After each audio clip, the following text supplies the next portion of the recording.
Game 1 of Onic Indonesia versus Aurora Gaming PH. Casters, take it away. Thank you so much to the panel there for breaking it down. It's our last best of 3 in the semifinals here.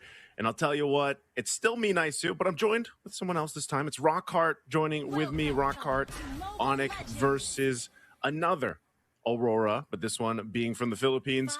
Will we see an Aurora versus an Aurora grand finals? We're going to find out in these 3 games, hopefully 3 games, or will Onic be able to get to the grand final spot to face off Aurora from Turkey? We'll find out.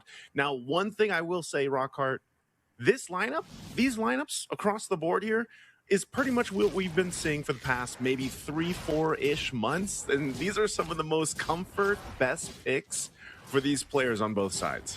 I actually was going to say that. Like, this is so comfort. Like, did they even draft? Like, I think everyone just got exactly what they wanted. No questions asked. It feels like Onic is, I actually don't blame it. Our analysts are a little bit split on this one. Just because it feels like it's so good for either of them. It can go either way. Yeah, part of this is, I don't know, if you look at both and what we've seen throughout Games of the Future so far for 2025, it is a whole lot of roam impact, which has always been the case. So if you look at the teams that have had the most, and these are the teams that really is the roam pressure. Like roam, especially the Cho, for example, this is key bowler, and he's got his Cho pick. We've seen him do this in many stacking roams, right? We go ahead and get those pickoffs. This is a very extended roam in comparison. For example, if we compare it to Hylos is not your roam. He's mainly the utility and lay down the glorious pathway. Yes, he has a stun, but essentially he's there to go ahead and provide either a quick way to follow or to disengage or to cut off the opposing team. But the way that Light plays the high a little different too. That's another thing you have to take in consideration. Again, Light being one of the most aggressive roams in professional MLBB. Oh, mid lane. Oh. But that's speaking of aggression, right after getting the real world, they go for the fight, and Sans gets first blood. Of course, Demon Kite gonna not let that go unpunished. Gonna go ahead and get that kill, so it's a 1-for-1, and that's both of our mid laners. Actually, no, it's Kyrie falling on the other side, so that's gonna slow him down a little bit, man. Yeah, that's tough. You die early as a jungler, you're gonna have some difficulty, right? But you got to be able to catch up. YSS is pretty good at doing that, though, even if you have your late start into the transition here. So they're going to fight for this turtle. There's going to be no contest for this, as you mentioned, with Kyrie going down. So they go for that. Now, part of this, too, is, again, they forced that fight in the mid. But as soon as those level 4s were available, Aurora Gaming Philippines knew that they had basically an advantage that they could work with. And this is the thing, too. You don't see too often the aggressiveness in the gold lane from our previous teams, right? But, for example, this is Domenkite and Skylar. Skylar having a massive history of performances throughout Indonesia. Domenkite making a name for himself over the years, and this is the most classic matchup you'll see, a Harith versus a Granger. For a while, people were tired of seeing this. Maybe they still are, and that's why the gold lane has changed up so much lately, where now you can put those fighters in the gold lane, but they're essentially going to be doing the same thing. They want to go ahead and scale into it that mid to late game. They both sort of scale around the same timing. Now, if one of them can solo kill each other, which we've seen before, whether that be the Granger or the Harith, then that gives them that little bit of an advantage to work with. But right now, it's basically a stalemate across the map. If you look at, again, the reason why this draft is, we say it's so balanced, not just because of the comfort, but because of the way that the timing plays out for these compositions. They're not going to be crazy action-packed early games like we've seen previously. They're going to mostly fight around if they force something in the mid before the turtle comes up, or it'll be around the turtle fight. I actually completely agree. I feel like these are both like just so balanced. There's just a little bit of like deviation, like who spikes faster. Sometimes they can spike a little bit faster. Some heroes, especially like you're talking about the Harith and the Moskov, right? Sorry, it's Harith and the Granger on top side. It's actually really good for both of them. Sometimes if you can get a really good catch, the Harith can just burst down the Grangers, stuff like that, right? So Yeah, absolutely. It feels like both of these gold laners are actually very heavily affected by the patch, but very happy to play it. Ooh, lots of understrikes being locked in by Onic. This might be actually a pretty good fight for them. See if that's gonna happen. Lupi, you'll get a little bit of Lantern Flare treatment there and gonna get bursted out before even casting anything. Even has the green on his ultimate right now, and that's a second turtle going over to Aurora Gaming here from the Philippines.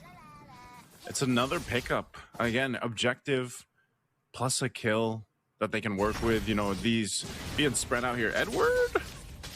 Ooh. He's gonna get away. Oh man. Oh, look at that, kid boy, with the insurance policy right at the back. It's gonna help you catch up if you're Kyrie. I was gonna say that's essentially what you need to do if you're Onic, you know. And great catch there for Keyboy to be there on time. Great communication from Onic to make that play happen. And you know, technically throughout the series that we've seen here, Rockhart for Aurora Gaming Philippines, it's usually Edward getting you know, having trouble in the early game where he's focused on, he might get some early deaths, but he always makes up for it. Like, that's one of the things about why he's called Mr. Consistent and all his other acronyms that he has for his names for him, because he has that potential to be able to do this. Is Lupi gonna have some trouble here? He is an Esmeralda, he's gonna get dragged. Oh man, look at that. Lupi, of course, has more sustainability now. It's like a 1v2. Oh, off-cam kill there for Edward, by the way. They're taking a lot of pressure on the mid and taking out Light with them as well. Of course, Lupi is going to be the sacrificial lamb for that, but it feels like it's very worth, especially for Onic. Yeah, see, Onic is starting to at least find these little wins. These little wins across the map, they're starting to go ahead and shift the momentum, which they need to do. Again, when you lose in the jungle, you lose your jungler early on, I should say. You kind of have to go ahead and cover the other lanes, the other grounds here. They might actually potentially, if they can take the third turtle once it's up, that's the best thing for Onic, because right now Aurora Gaming is, especially with getting the first tier 1 turret down, maintaining a bit of a lead. Now, this lineup, like I said, for Onic is essentially still capable of getting that numbers advantage just by playing around Keyboy. And so, hovering around this mid lane, they want to go ahead and clear it. Light's going to go ahead and go for it. Oh, okay, he actually disengages. Thought he was going to drop the Glorious Pathway down, but this fight for the third turtle, half health. They're actually holding on to ultimates very, very well, especially here for Aurora. They're having a lot of ultimates ready for the fight. They get the turtle and they kill very stocked. Aurora Gaming PH, that's 1.8k gold lead for them, and they're not done yet. Nice, so I think they want to keep on going for more. They don't forget they still have that Glorious Pathway. Decides to just play a bit more carefully after that. It's one of the things you can do. Again, it's positioning, right? Light was in the perfect position. He was right there in that bush. Didn't even really need to do too much. It's just the presence of that Hylos again and having that revitalize you. The difficult part for Onic and their lineup is actually dealing with that. I mean, at some point, Keyboy on the Cho, whether he's able to get a pick off or not, if he gets stunned and stopped in his tracks, you know, he can get low pretty quickly, or he has to burn the flicker.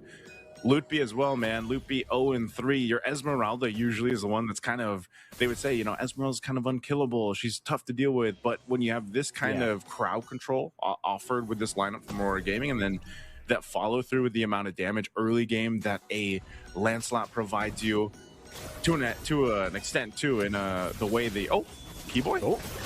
It's a free man knockup on the G Kundo. Actually, right close by is Sans. Gonna get lots of kills and some decent DPS despite obviously the Harith being there. They're gonna push back and we're gonna join the fight just a little bit. Lupi's actually quite low. I don't think Onic wants to go for this one, and they will not.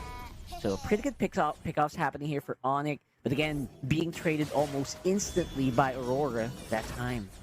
It's always the difficult part about being a Cho player. You know, all the Cho players out there know what it's like. You got to go in Jikundo or set up your kick, and essentially you're kind of sacrificing yourself in a way, right? You want to go in and get that set up for your team, but you know that it's going to be very difficult to get away, especially if you use the flicker to initiate. But nonetheless, what Onic has been able to do here, Rockhart, is stay within grounds. Like, it's not anything too crazy of a lead that Aurora Gaming has over Onic, which puts them in a position that they can actually contest this Lord if they want to.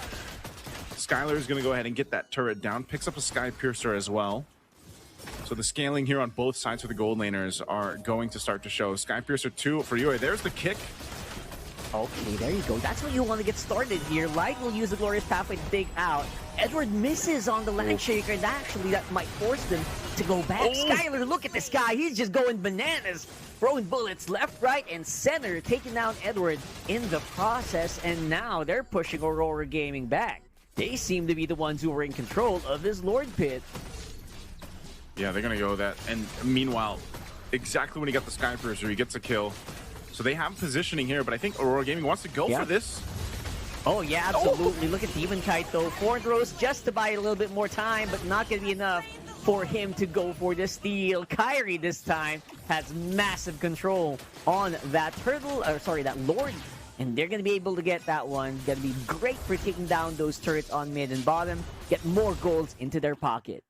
That is the quickest I feel like I've seen a Lancelot get zoned in on it and taken out. I mean, it was more so of an attempt to like just go for it for Demon Kite to see if he could potentially get in the position to try to retribution steal that away. But Onic played that really, really well.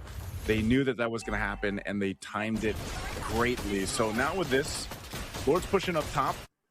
Onic will go ahead and continue to open up the map. They want to get this mid turret down. It's just a couple hits away, and Aurora Gaming are going to have to just give this one up as they prepare for the tier 2s.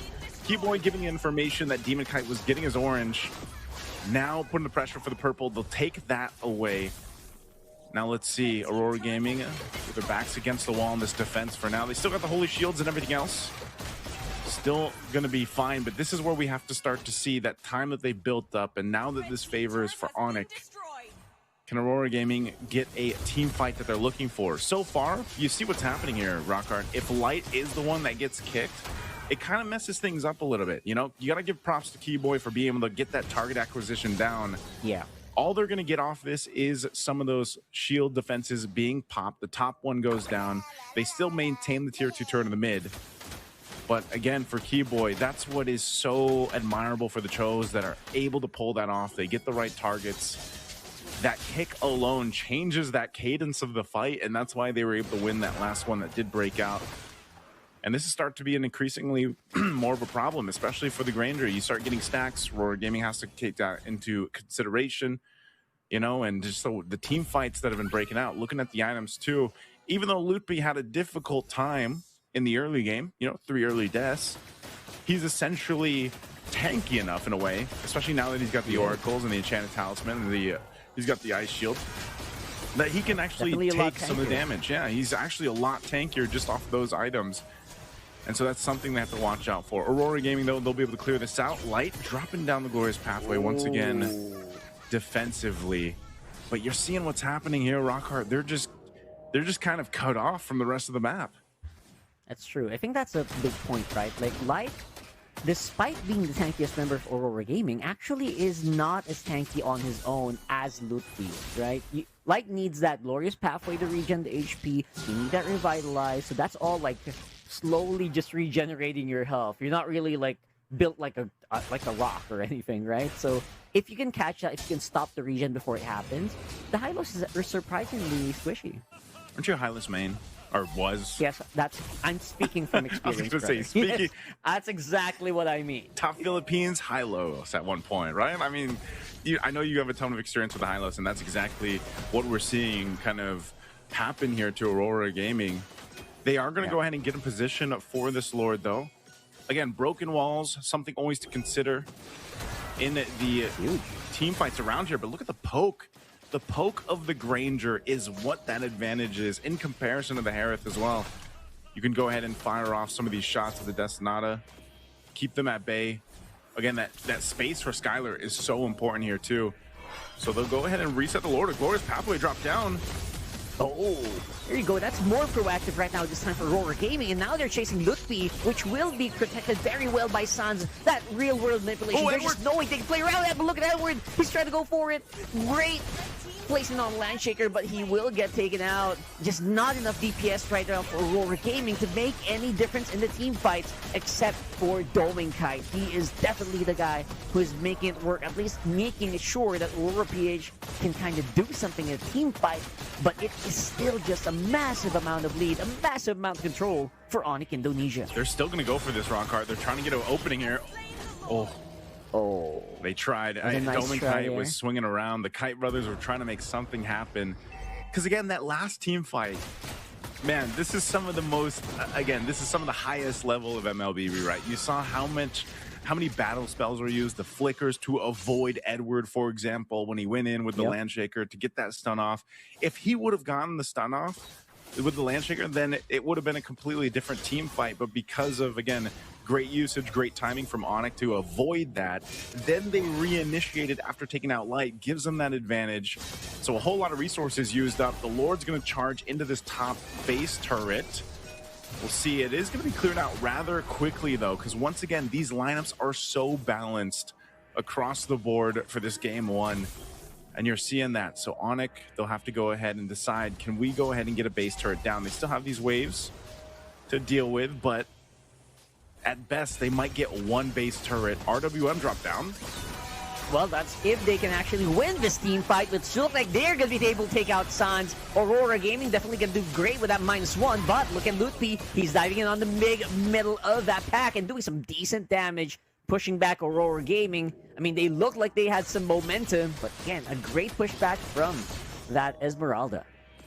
Yeah, it's actually pretty impressive, though. Aurora Gaming holding on with that push.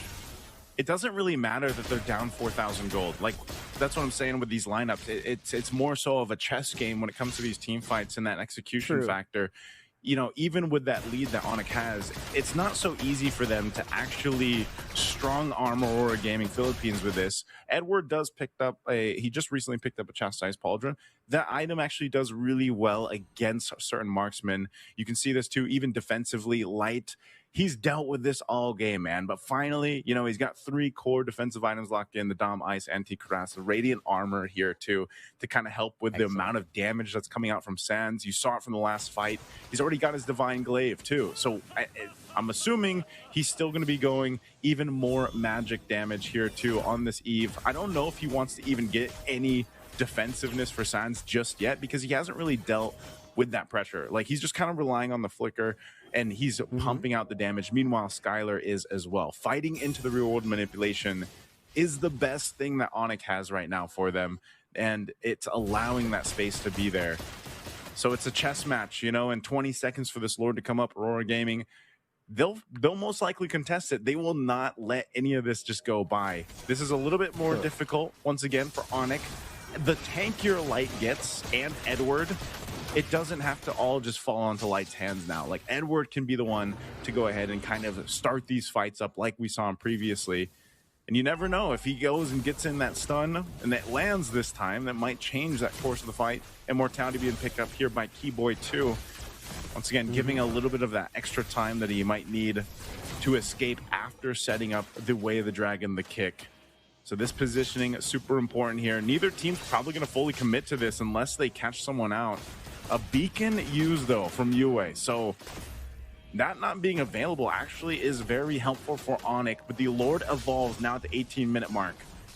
Yeah, so that's a little few seconds difficult, that a little difficult to take. So you're absolutely right. Again, it's all about whether or not Aurora can actually tank for real world. And as time is progressing, they actually might be able to. But here comes that big fight we're talking about. They're diving straight into the back line, and that's going to be the jungler for Aurora Gaming removed already. And now it's a 4v5, and they are going to have to make a run for the hills if they want to survive. And they're going to be able to take out Lutpi. But looks like all that's going to be left on the field is going to be Dom and Kai. It's 1v3. It's only a Harif. What are you going to do? You got a big wave on the middle, and I think that's exactly what Onic is just going to capitalize. No need to go for the Lord this time around. 24 seconds on the death timers at earliest. That feels like game. Onic winning that fight around the real world manipulation. Exactly what I was talking about would be the hard thing for Aurora Gaming.